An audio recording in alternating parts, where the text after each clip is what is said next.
Tal, nesta quinta-feira, tudo bem com você? Tudo jóia? Vamos conhecer um pouco mais de esporte nesta manhã? Vamos lá.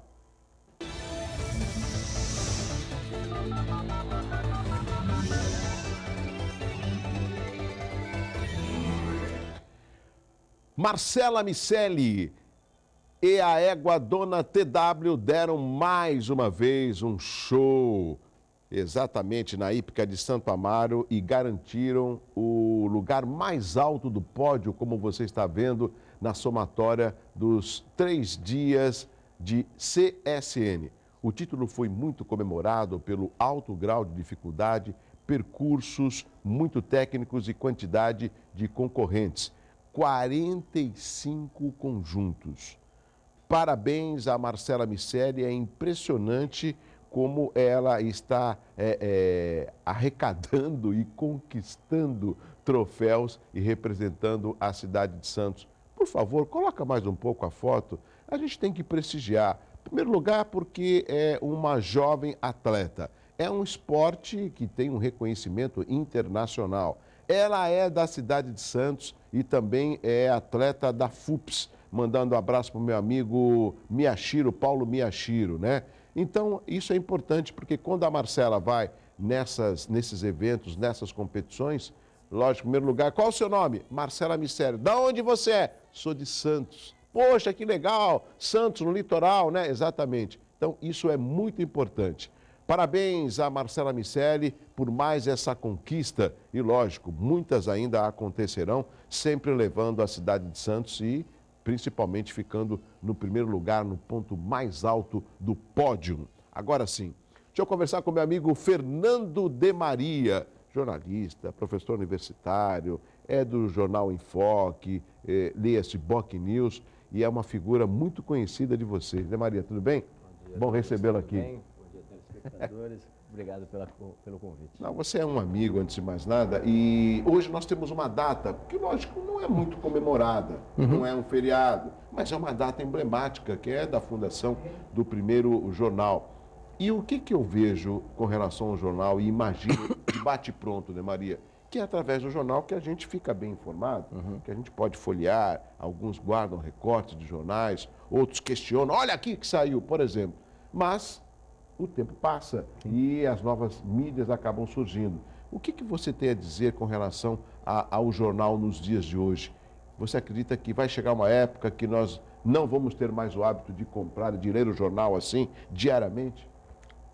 Bem, Douglas, esse é um grande desafio, né?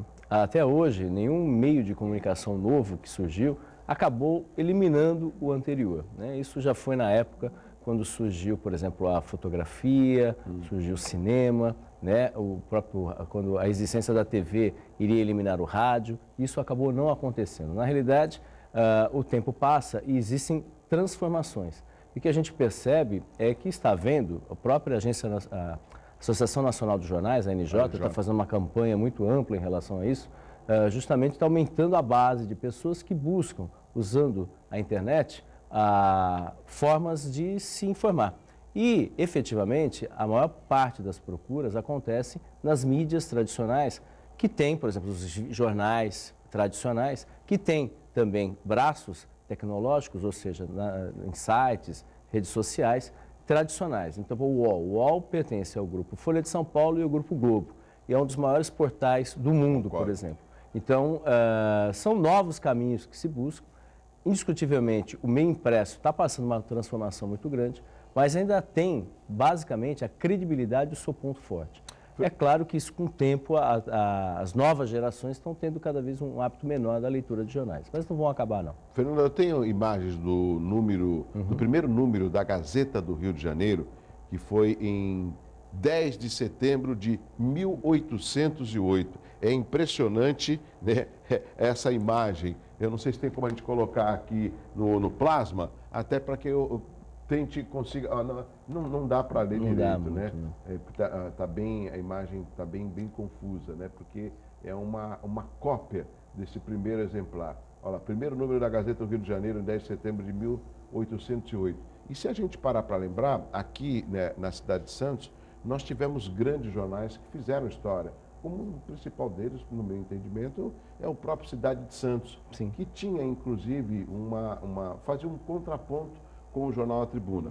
Hoje, nós temos outros jornais que chegam a fazer esse mesmo contraponto, que seria o Diário do Litoral, semanalmente o Boc News, 2 edições na semana é o Jornal da Orla, e você acredita que esses jornais contribuem com uma visão diferente de alguns assuntos da nossa região? Sim, são importantes, né? Cada cidade ou cada região que tem apenas um meio de comunicação, isso é muito ruim, porque você tem, de certa forma, você tem uma limitação muito clara em relação à divulgação de informações. Contar um exemplo nesse aspecto que foi histórico nesse sentido. Foi aquela famosa pesquisa eleitoral de 2004, onde o jornal A Tribuna apontou, isso daí noticiado à época, né, uma vantagem de 10 pontos percentuais da deputada estadual Thelma de Souza, então candidata à prefeitura de Santos, né, contra o, depois que acabou sendo eleito, que na época era o vice-prefeito João Paulo Tavares Papa. E havia uma pesquisa que foi divulgada, foi manchete do jornal A Tribuna naquela ocasião, em 2003, né, 2003, outubro de 2003, e aí a gente tinha uma outra pesquisa mostrando que havia um rigoroso empate técnico. Quer dizer, poderia qualquer um ganhar, só que quem ganhasse não ganharia com uma vantagem tão elevada assim. E pelos cálculos, na época, que foi uma pesquisa do Ibope, inclusive, pelos cálculos da época, havia uma vantagem, no caso da deputada, de 25 mil votos, algo que nunca aconteceu. E na prática, abertas as urnas, se a gente não tem aquela outra informação, ou seja, divulgar aquela outra informação, provavelmente o resultado não seria o que aconteceu. Porque você tendo um contraponto, isso é fundamental na imprensa, né? Você ter pluralidade de opiniões. E cabe ao leitor, ao telespectador, assistir os mais variados canais, ler jornais, acessar sites diferenciados, justamente para ter uma posição nesse sentido. E aí, nesse caso, foi fundamental, porque, no caso, o Papa ganhou com 0,74 pontos percentuais, 1.771 votos. Eu me lembro muito bem dessa pesquisa, desse número, inclusive, essa é uma grande discussão recente com relação à nova legislação eleitoral, com relação a alguns institutos de pesquisa, né? Parece que isso foi até derrubado, na Câmara. Exatamente. Mas, só abrindo um parênteses para o meu telespectador, que pode fazer perguntas no 3041-6777, as pesquisas, do meu entendimento, não sei se o De Maria concorda, é um extrato do momento. Quem pode mudar essa pesquisa ou acreditar nelas, com todo respeito aos órgãos, é o telespectador, é o munícipe, é a população, é o cidadão, né? É porque eu acho que nos dias de hoje as pessoas estão mais bem informadas para apenas... O que diz a pesquisa? Então vou fazer isso. Não. Hoje você tem informação suficiente para que você tenha a sua própria opinião e decida e opine. E os jornais, eles contribuem muito com isso, né? Prestação de serviço, né? Exatamente. Na realidade, é uma fotografia exata, como você falou, uma fotografia daquele momento. Alguns críticos colocam que é como se você fosse assistir uma partida de futebol já sabendo o resultado, né? Mas, enfim, é uma fotografia. O que acontece, e isso eu reconheço, que a mídia, de forma geral, e aí tem os seus interesses muitas vezes por trás disso, elas supervalorizam algumas pesquisas e desvalorizam outras, né? A gente está vendo, estava até lendo um artigo do colunista da revista Carta Capital, que ele coloca, né, que todas as pesquisas colocam agora, eventualmente, o Lula contra os candidatos do PSDB, Aécio Neves, Geraldo Alckmin, enfim, esse cenário. Que é um cenário, assim, muito, muito cedo. Ele escreve justamente sobre isso, muito, muito cedo. E ele relembra como foi isso, por exemplo, com Fernando Henrique Cardoso, que também, no segundo ano de mandato, ele teve um índice de popularidade muito próximo à da presidente Dilma Rousseff, algo em torno de 8% naquela ocasião. Verdade. A época do apagão, né? É um outro cenário. A desvalorização também do real, logo depois que ele tomou posse também no segundo mandato, que o dólar, quem tinha dívida em dólar, era muito comum as pessoas terem dívidas em dólar,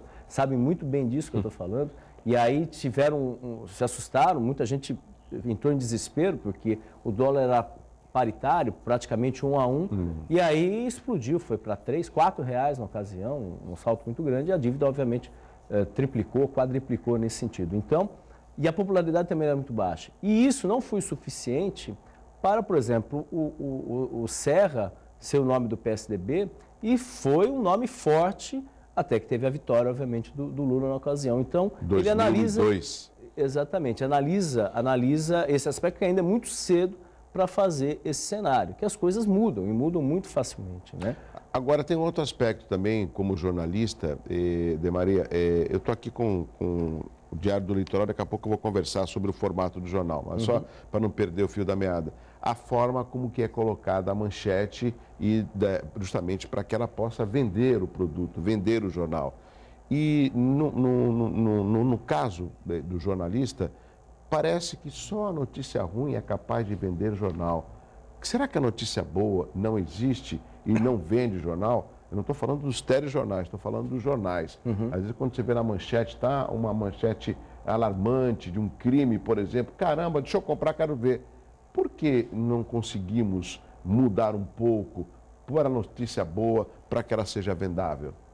Esse é um desafio e depende também da linha editorial do veículo. Jornais, houve um crescimento, especialmente dos jornais impressos, entre o segmento de jornais considerados populares, né? Isso já vem aí, a gente tem aqui na região, tem o próprio Expresso, né? O próprio Diário, pelo custo também. Porque a tendência, né, no meio impresso é assim, por que eu pago por isso se eu tenho tudo à disposição? Televisão, de graça, internet, teoricamente, tudo teoricamente, porque o telespectador sabendo que por trás existem patrocinadores, por trás nenhuma empresa de comunicação vive, né, a bel prazer, não existe isso daí. A realidade, toda empresa de comunicação ela objetiva o lucro, né? E é claro, desde que isso não influencie no conteúdo editorial, é perfeito. A questão é que a gente sabe que muitas vezes há essas influências. Mas voltando ao tema central que você perguntou.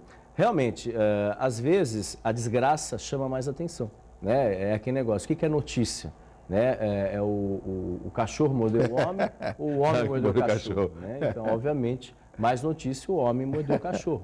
Né? Verdade. Enfim, e isso chama atenção. Eu reconheço que, de certa forma, alguns veículos, eles carregam um pouco mais na tinta, especialmente os veículos mais ditos populares. Mas, de qualquer maneira, é papel também da imprensa. E isso não acontece só no meio impresso também.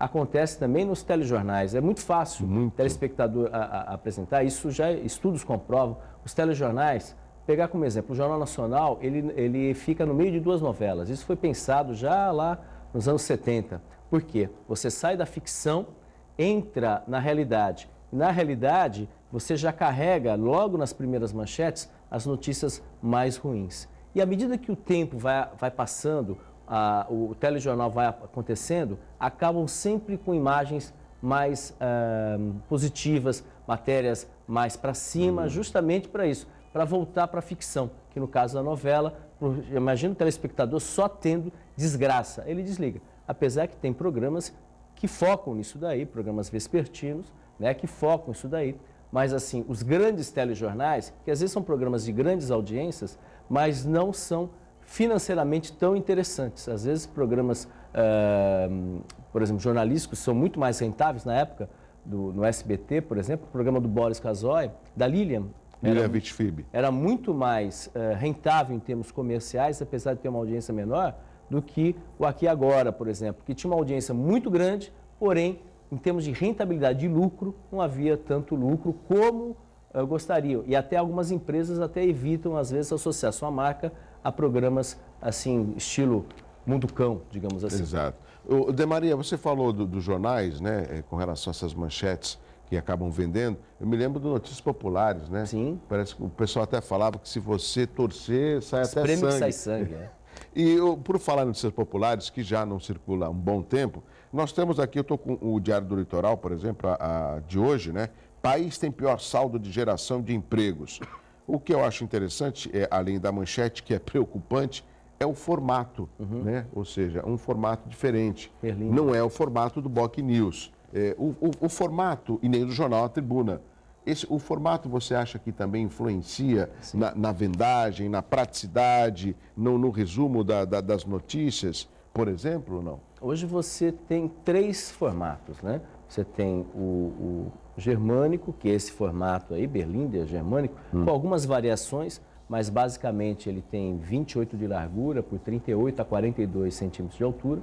Você tem o formato tabloide, que é a metade do formato standard. O standard é como se fosse o Estado de São Paulo, a Folha de São Paulo, a própria Tribuna. E o tabloide é a metade, exatamente a metade disso, né? Tem duas questões. Primeiro, o jornal tradicional, o formato tradicional, ele está fadado aí realmente a passar por uma revisão.